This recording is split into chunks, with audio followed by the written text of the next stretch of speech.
how would you grade the performance of the current council, and what specific quality would you bring to bear to improve its effectiveness, its efficiency and effectiveness? Okay, so I think when you're grading the city council, there are different ways to look at the grading. So in terms of a lot of the council members having an intimacy for the community and a love for their community, I think I would rate that very well.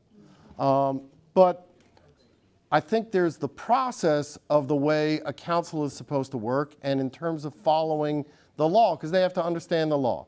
So there was something that I talked about quite a bit because it really bothered me, where I said that any member can put something on the agenda, and then and it's very clear in the code. It says shall include, and then the Corporation Council pointed at a law that only applies to employees of the President of the United States and said it applied here, saying shall is ambiguous, but it's not. Our state constitution uses shall in a way that's only with must. So when I looked at the council members and I described all this, I handed the paperwork over and I talked about it. Now the attorney ran out of the room and he didn't want to hear me talking about this to his face, but the council members I think all understood this. I mean, if they can't, I don't understand what they're doing there. If they can't understand what the word shall means and understand how to figure out what it means in the context of New Jersey state law.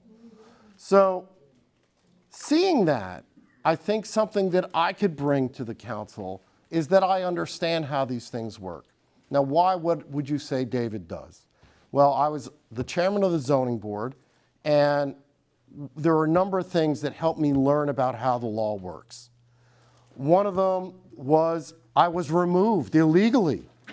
And to get our seat back on the board, we litigated pro se. No lawyers, Superior Court, Appellate Division, and I myself wrote the brief to the Supreme Court and beat the Paterson Law Department and the Paterson City Council and won our seats back.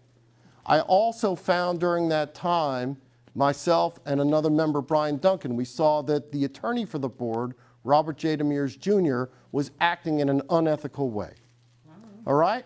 And so we filed a complaint with the state, and they upheld an adjudication that he was acting unethically, and they dealt with him. All right? So these practices of law, since that's what they are, legislators, you need to understand not only how law works, but you need to be able to read the statutes and understand how the law works in the statutes and apply it in a practical and sensible way at the council level. And at this time, in my opinion, the attorney is lying to the membership. And whether the membership understands that they're being lied to and going along with it, because it perpetuates something that they want to have happen, like unilateral control by the chairman, or they just don't understand, it's a big problem. Either way, it has the same effect, which is that the city's upside down. And I can straighten that out, I guarantee you. We're going to ask you to make your closing remarks. You have a minute to fire it up. So I believe that the things that I'm talking about are different than what we've been hearing for many years. And the reason why I want to try and be on the council is because the things that I'm discussing, a process of government where there is a real dialogue between the administration, the population, and the city council, where we are looking at the codes through an audit, everybody can see what's happening, and we can make sure we get the services that the code requires. And if there's places, like I said, where you're not having heat inspectors off hours, we can fix that.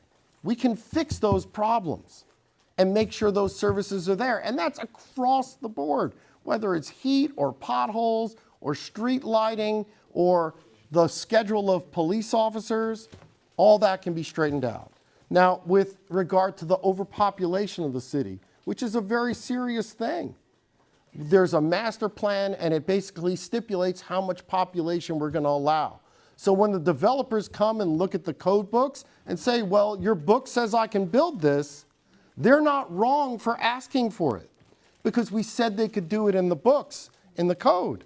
So if we don't want this overpopulation, we have to change those codes and regulations and keep them in line with our objectives. We need to get the annual reports from the planning board and the zoning board, and if they're granting too many variances and it's hurting the community, we need to sit down and say, you're not doing the right thing. This is inappropriate for us because you're throwing children under the bus for the sake of development deals.